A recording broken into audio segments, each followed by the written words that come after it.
Welcome to the Ernie Chambers Show.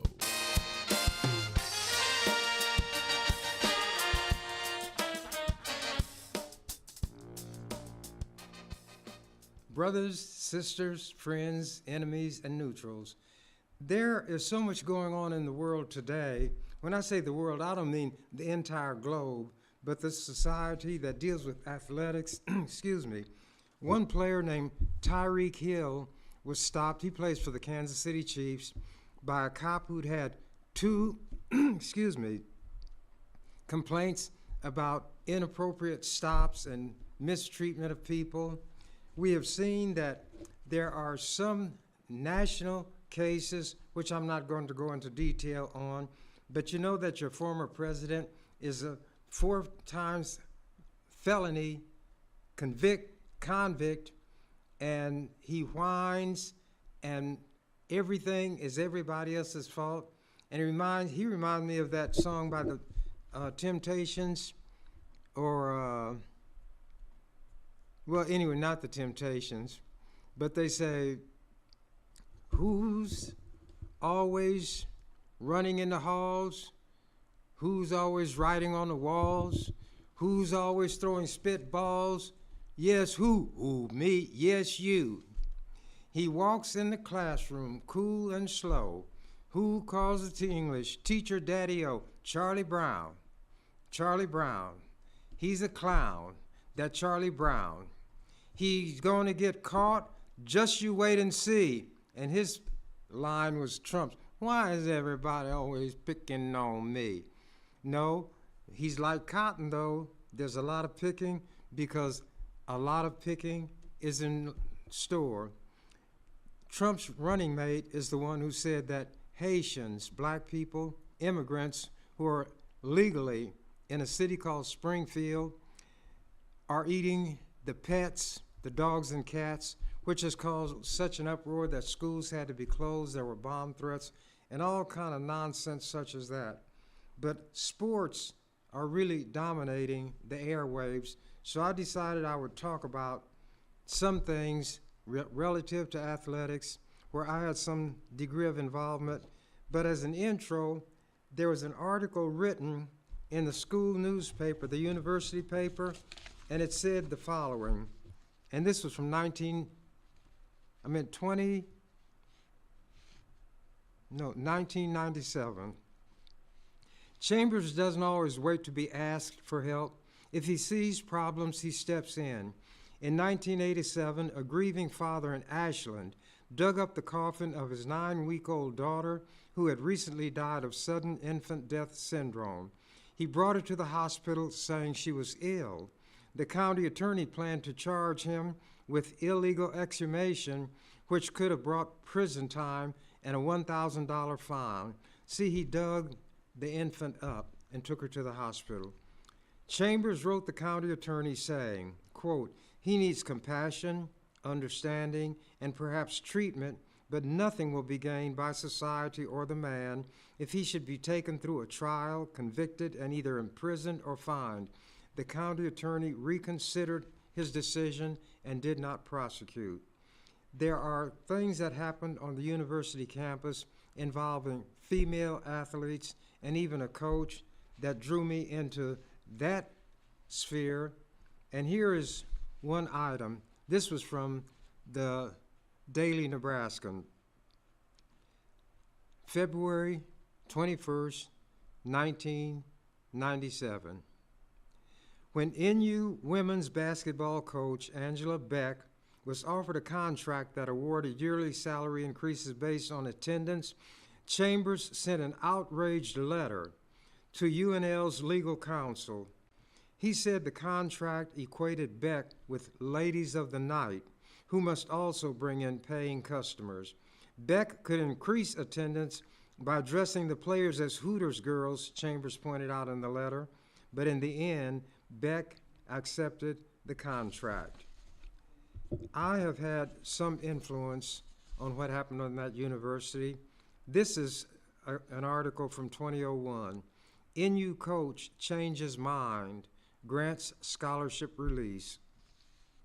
Nebraska men's basketball coach Barry Collier, perhaps with a nudge from State Senator Ernie Chambers, changed his mind Tuesday and granted a scholarship release to former player Kevin Augustine. I had always said those players are like serfs or semi-slaves. They're treated like property, they're misused, they are exploited, and not given anything in return. They can be dropped from the team and even removed from school at any time because so much of their time is spent on the field that their grades suffer due to the fact that they can't get up, stay caught up with the work. So they will be threatened with that. And under the NCAA rules, the National Collegiate Athletic Association, if a player had a scholarship at College A or University A, and he wanted to leave because he had a family matter at home and he wanted to enroll at a university in his hometown, then if the school he was attending did not release him as you release a slave from the plantation, he could not play at the other school, and the school could not allow him to come and get any assistance. That's what was happening with this player, Kevin Augustine. The move allows Augustine to play immediately. The coach released him in this instance. The move allows Augustine to play immediately at Biola University, a small NAIA school in Los Angeles, instead of sitting out 10 games, according to NCAA athletics transfer rules. Collier, the Nebraska coach, took heavy criticism on the issue last week from Augustine's father, Irby, who called the action punitive and, quote, sticking it to my 22-year-old son. Kevin Augustine left Nebraska for his hometown of Los Angeles in part to be closer to his mother, who suffers from colon cancer. Collier's initial response for withholding a release, quote, I would be rewarding Kevin for breaking a commitment and encouraging future players to walk out on their commitments, unquote. When asked Tuesday why he changed his mind, Collier said only, I just want to move on. Chambers of Omaha said Tuesday that he became upset about Collier's actions upon reading Saturday's story in the World Herald about Augustine. Quote, it is my responsibility as a person and as an elected official to exercise some oversight on a matter that deserves due process, Chambers said. Acting on his own, Chambers said he contacted an NU official about Augustine's situation and distributed copies of the story in Lincoln on Monday. That meant to the members of the legislature. Quote, without revealing any trade secrets, Chambers said, I was very blunt about how wrongful I felt the conduct was, and that if the coach was of the mind to be tough and punitive, those are concepts that I understand very well, but it would be best for everybody if it did not have to come to that point. I was told that given time, this issue could be worked out, and would I give it that time? I agreed. And as it turned out, continuing the article, Irby Augustine said at midday Tuesday he had not talked to Collier but learned of the release from the Biola coach. There are no winners in this situation, Irby Augustine said from Corona, California. There is no gloating on this end. We're just happy this has been resolved, and we wish everyone back there good luck and a good season. There are things that happen to these students, whether athletes or not, and when they are from far away, the college or university administrators know that they are unsure of themselves, they lack confidence, they may not even have a way to get back home right away, so they can be misused and abused. I didn't like to see that happen, and when I saw it, I didn't have to be invited. My sense of responsibility, especially as an elected official, impelled me to do the kind of things that I do. Now, there is a grant and aid that students would be allowed to have, but problems could arise. So I wanted to make sure that when this athlete had a grant in aid, he or she would keep it. So I got this law put on the books. No public post-secondary educational institution in the state of Nebraska shall, prior to graduation, reduce, cancel, or refuse to renew an athletic grant in aid to a student during his or her period of eligibility to compete in intercollegiate athletics solely because of an injury which prevents the student from participating in athletics. I found out that if a student was hurt, this grant in aid is called an athletic scholarship. They shouldn't put scholar on it because it has nothing to do with scholarship, but only athletic participation. So I put into the law a requirement that they not lift a scholarship because an athlete was injured. This article appears in the Kansas City Times. Legislator helped two regain aid. Gymnasts at Nebraska regain scholarships after legislator steps in. Scholarships, how binding are they? Guess who this legislator was? This is by Kent Pulliam on the sports staff of the Kansas City Times. Student athletes are not without their champions. In Nebraska, it is Ernest Chambers. In those days, they call me Ernest instead of Ernie.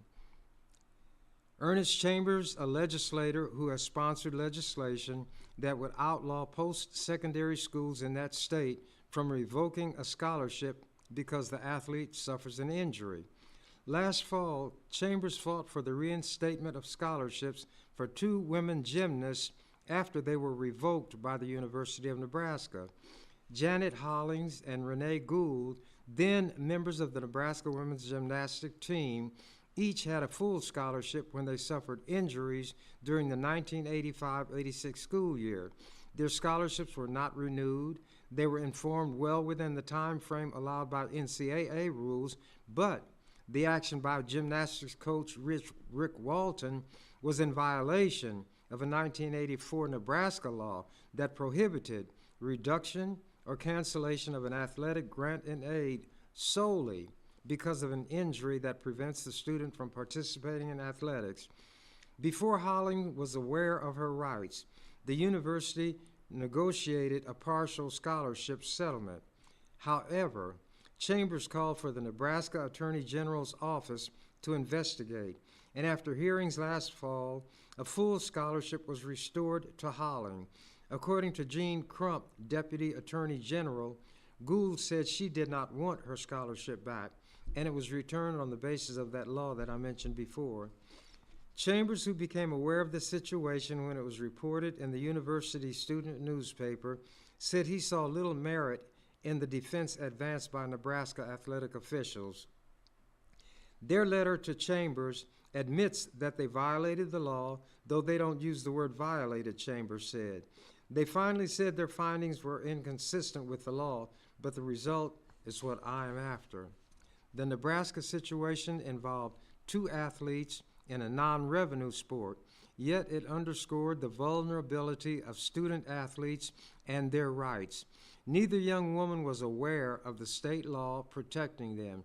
Neither was aware of the NCAA guidelines for a hearing and the ramifications it would have on her future involvement as a member of the team.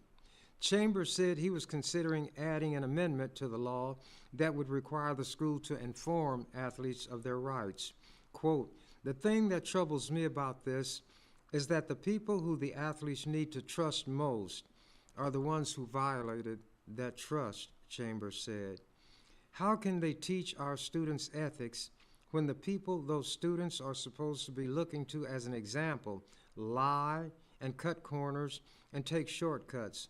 When they see that, they think that's the way to go." And this girl, the one, had re-injured a wrist during a meet and was able to continue on the team.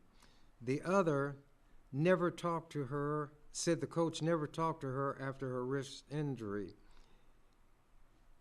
"It seemed to me that I was blamed that I got hurt," said Gould. who still is attending Nebraska. Toward the end of the year, they were holding team meetings without the two of us. Gould said she did not always get along with the coach and probably would not have returned to the Nebraska gymnastics team under any circumstances. That was why she did not appeal her loss of scholarship immediately. I didn't know anything about the law, Gould said. I thought getting back would mean having to go back on the team. Before the hearing with the Attorney General's office, the coach widely was quoted as having said, in both cases, it was cut and dry. They couldn't compete with the injury problems that they had. We had to open up the scholarships and bring in new people. That put him immediately in violation of the law. Holling learned that her full scholarship had been restored when her parents heard it on the news and called her. Chambers has been an activist for the student athlete for several years. Some athletic officials characterize his efforts as unnecessary, but less than 2 years before the gymnast scholarships were revoked, the Nebraska faculty representative testified in front of the Nebraska Legislature that no athlete at Nebraska ever had lost a scholarship because of injury. During a hearing with the Committee on Education, January 24, 1984, James O'Hanlon, faculty representative, testified in the following manner. At the University of Nebraska-Lincoln, if an athlete is injured, he or she is continued on a grant and aid until eligibility is exhausted and or time of graduation. This bill, talking about mine, is consistent with what we do as practice, and in that sense, we're comfortable with it. But in that sense also, we're not sure it's needed. It clearly was not done in that fashion in this case, and had Chambers not intervened, nothing had been done. Neither the ladies nor their parents contacted me about the role I played, but that's the way it is. They don't need to contact me. My job is to do it, and I don't have to be thanked for it. Thanks was not a part of my pay, by the way.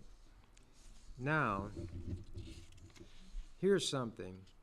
There was a guy named Budge Porter who had broken his back, and while they were practicing or playing, they got a door from someplace, put him on that door, put him on the door in the back of a station wagon and took him to the hospital.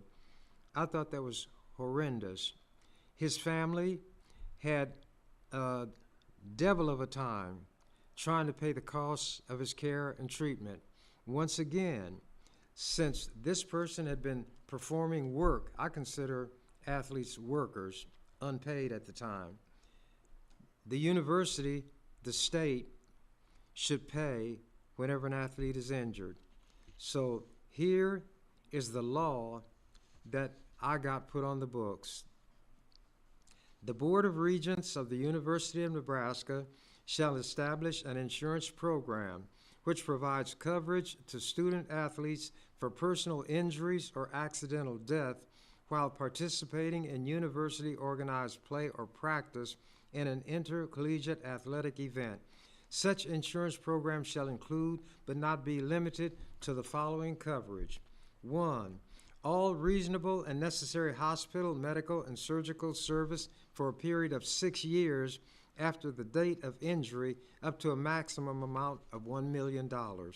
2. For any total disability lasting longer than 1 year from the date of injury and which prevents further participation by the student in intercollegiate athletics, a minimum annuity of $2,000 per month must be paid to the disabled person beginning 1 year after the date of injury and continuing thereafter during the period of total disability, but not beyond 6 years from the date of the injury. 3. For any permanent and total disability, a minimum annuity of $3,000 per month to be paid to the disabled person beginning 6 years after the date of injury and continuing thereafter during the period of total disability. 4. Any permanent, and it went on to deal with permanent partial disability, then for accidental death or dismemberment, while participating in the university activity. The plan shall provide for payment of a lump sum benefit in the minimum amount of $100,000.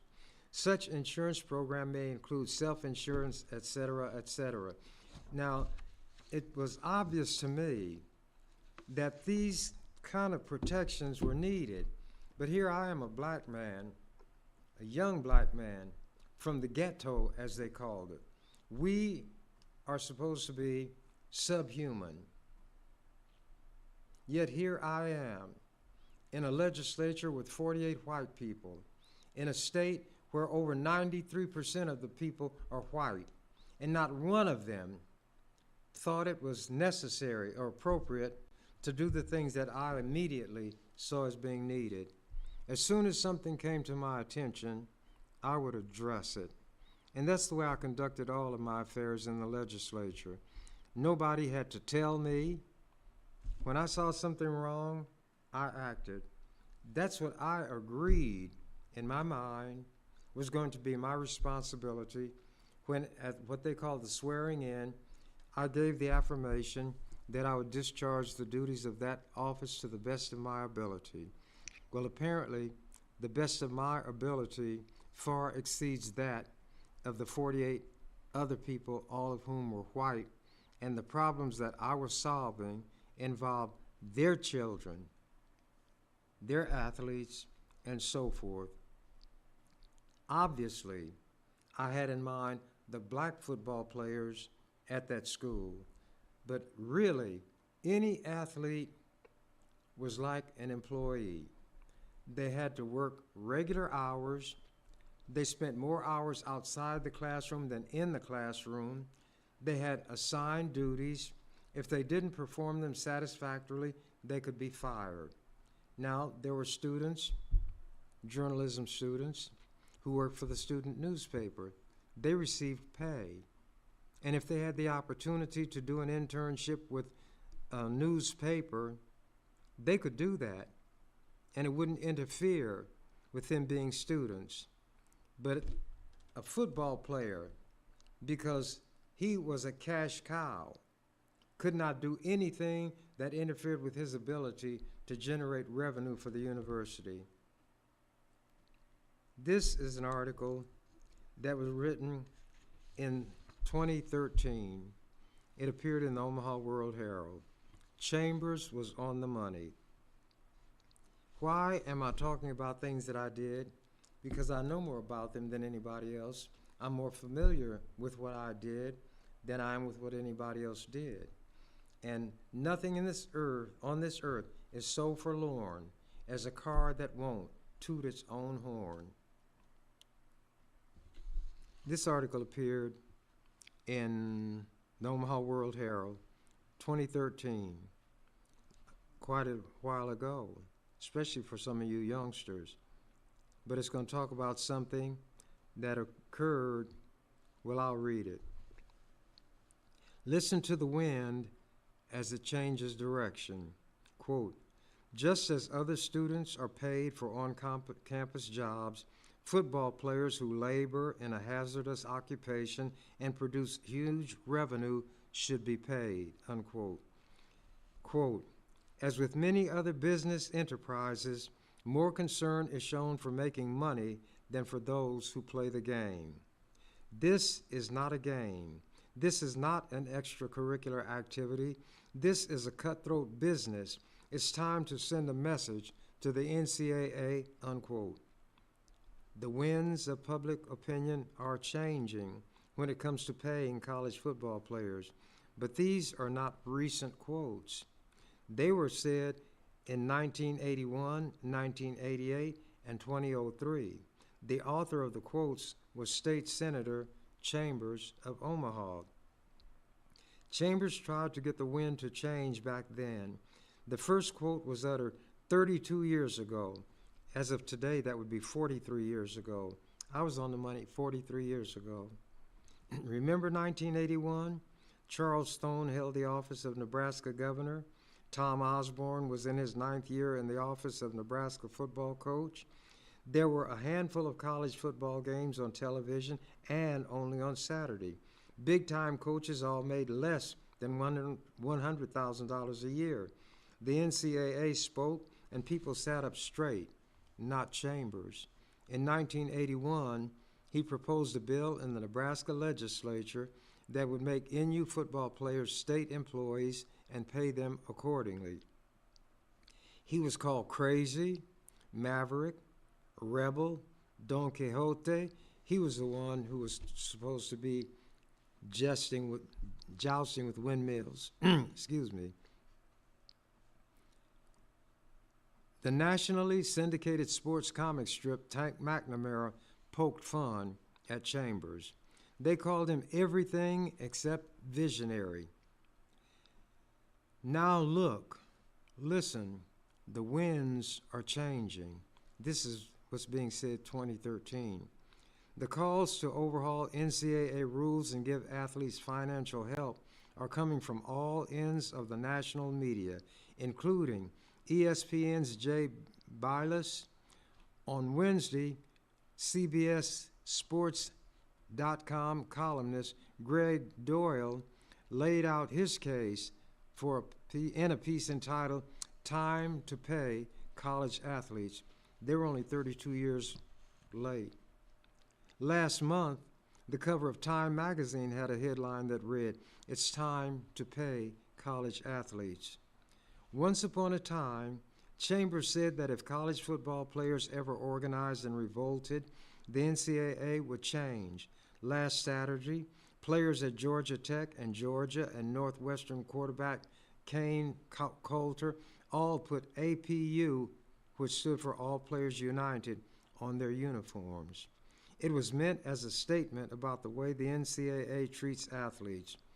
Lo and behold, NCAA President Mark Emmert said recently that while the NCAA was steadfast against paying athletes a salary, the group would revisit the idea of a stipend next spring. Money, but they wouldn't call it a salary. The revolution is coming. Something is coming. You can see it. You can feel it. That's what this is Tom Chattel, by the way, who still writes for the World Herald.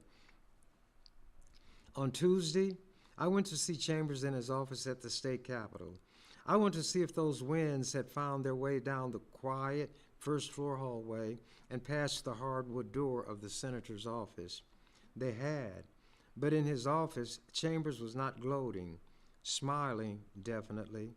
Quote, "I have that Time magazine around here somewhere," Chambers said. "I was glad to see that. I'm just glad that people who couldn't see it before are acknowledging it now, because I want what's best for the players." The discussion has turned the corner. You have very powerful mainstream critical advocates for it now. I was not powerful. I was not mainstream. I lacked all credibility.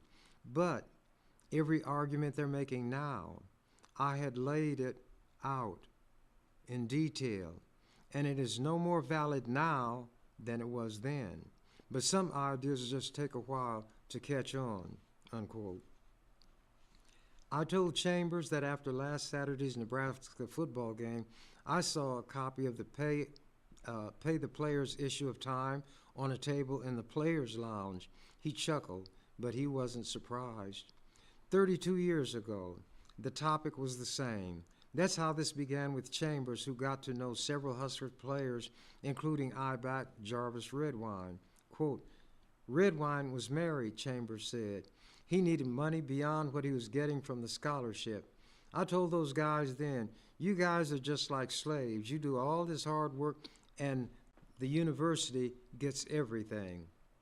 I said I was going to offer legislation that makes football players state employees because you have regular hours that you have to work, specific duties you must carry out, and if you don't do it to your boss's satisfaction, you can get fired, or in other words, lose your scholarship.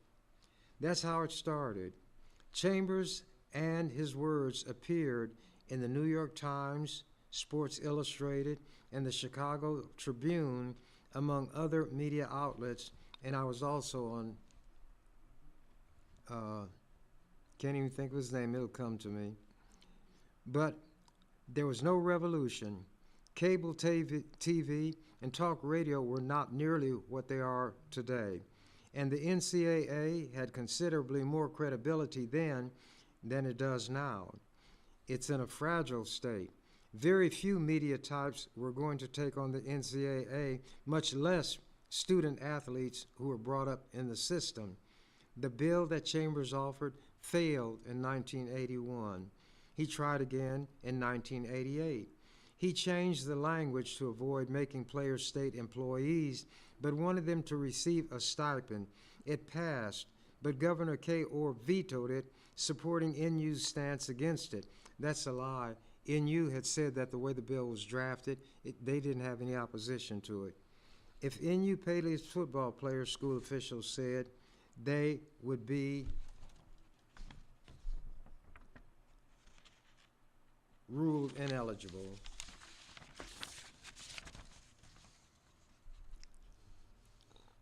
Ruled ineligible by the NCAA. Another attempt failed in 2003. Chambers forged on. Along the way, there were victories. He succeeded in getting the NCAA to pay the full Pell Grant money to athletes.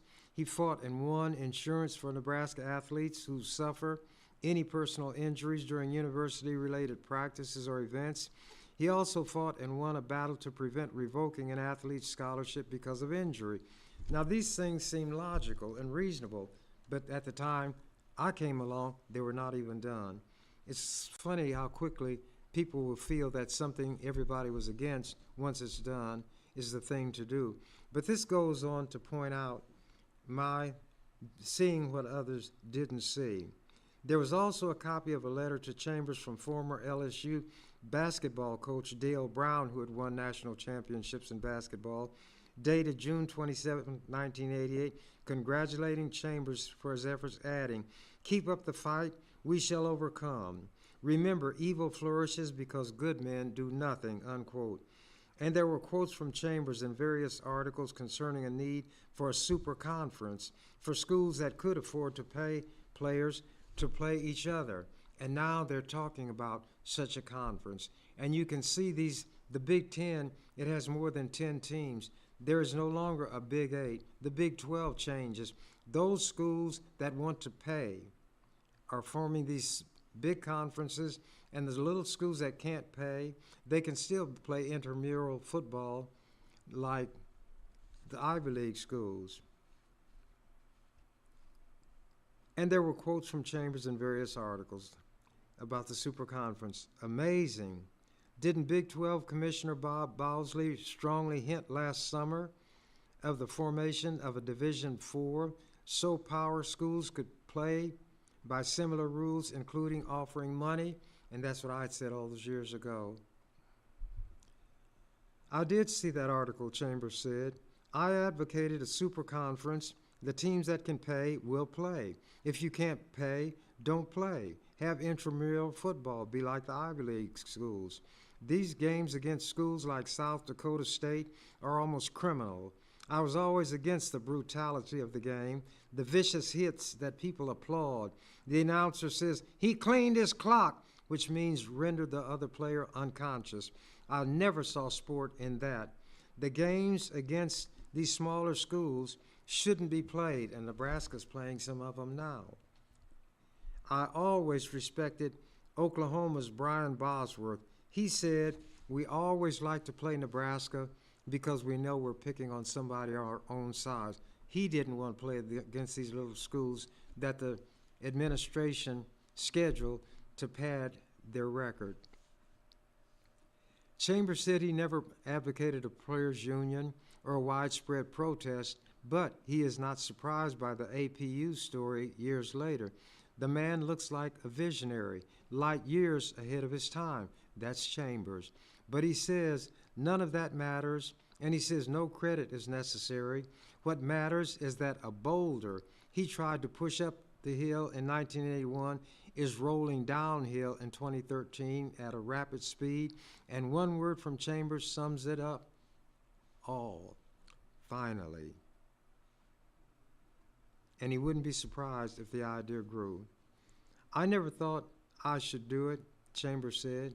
I thought it should be done legislatively by the adults who should care about these players.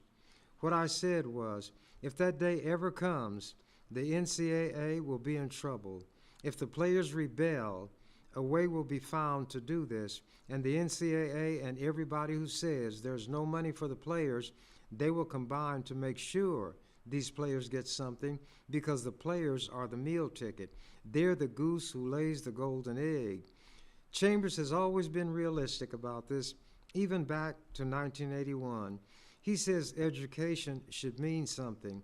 He also says some athletes belong in college and some don't. His argument is that the scholarship is not enough. That was the point made by CBS Sports commentator Dora.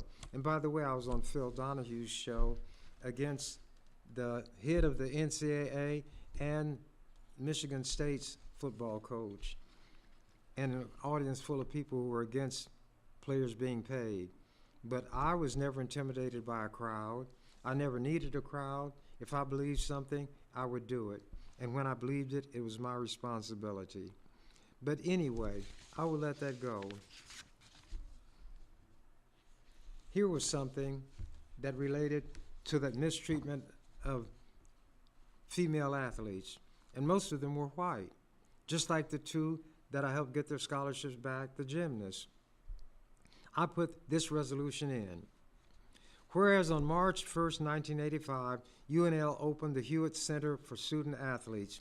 Whereas the center was funded partly with private donations and partly with university money, and whereas the center is an integral part of the UNL Intercollegiate Athletic Program, and whereas the Hewitt Center is a combination restaurant, library for student athletes, open and available to male athletes in all sports, and whereas the Hewitt Center will be used as a recruiting tool, being open to prospective recruits and their parents, and whereas the Hewitt Center is equipped with top-of-the-line kitchen facilities and a highly competent culinary staff capable of preparing delicacies to delight the palate to a far greater degree than the poor quality, greasy fare available to female athletes in the dormitory dining halls.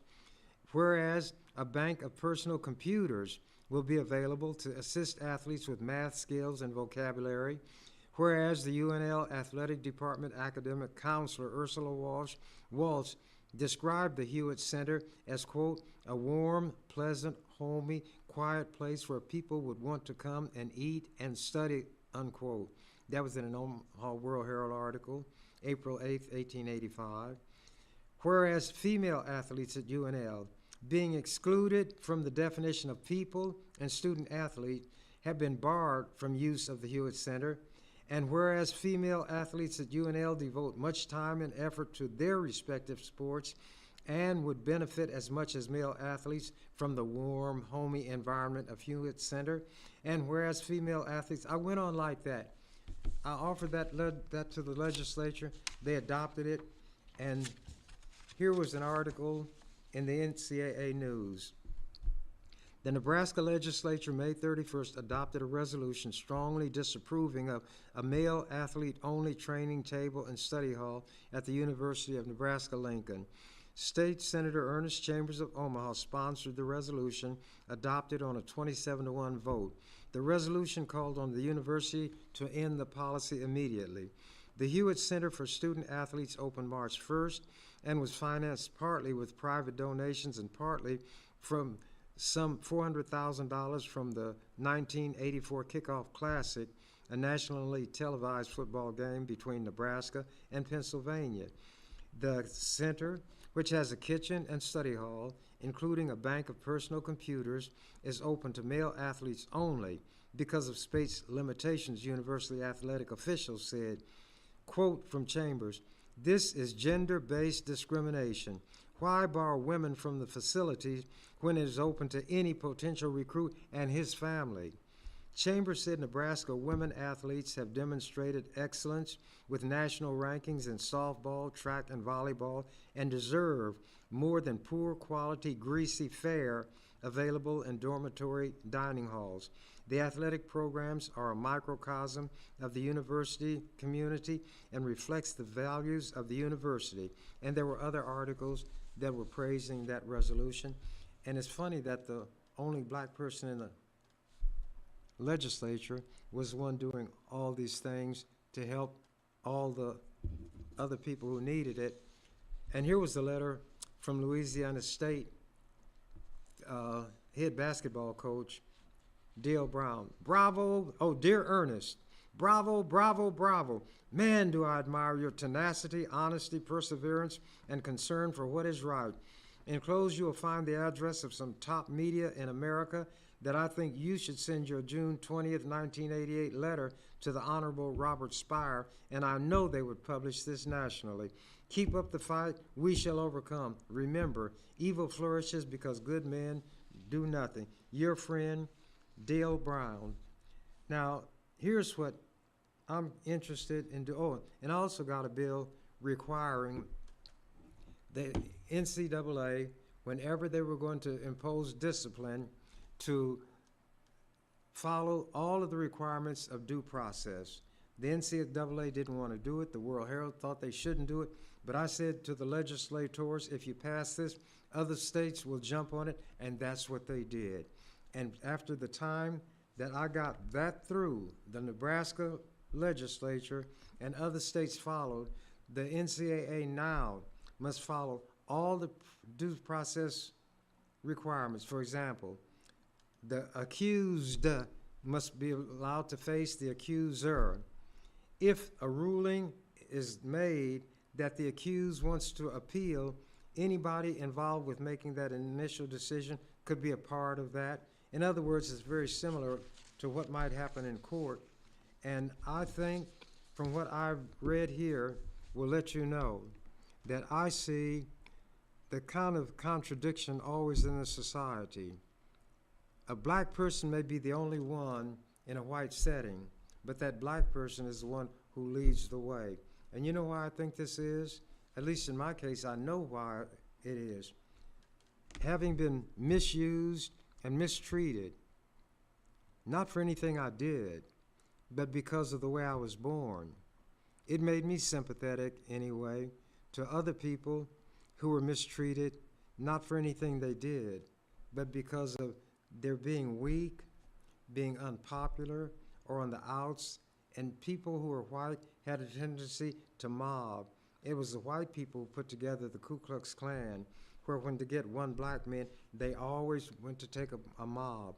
They wore disguises so they couldn't be seen. And this is what America has a lot of still going on. When you look at this current presidential race, you see the racism that Trump is appealing to. He has an idiot named J.D. Vance who I think is going to sink Trump's ship, because this man is as close to being crazy as anybody outside of an institution. And speaking of that, I am going to be a write-in candidate for the 11th Legislative District. When I took my name off the ballot, I got so many calls from people. They were so disappointed, and they said I should not have done it, that I did a good job when I was there. I was needed. So I said, then I will launch a write-in campaign. But I'm not one to go out and beg people for anything. This program that I do here, I know doesn't reach that many people.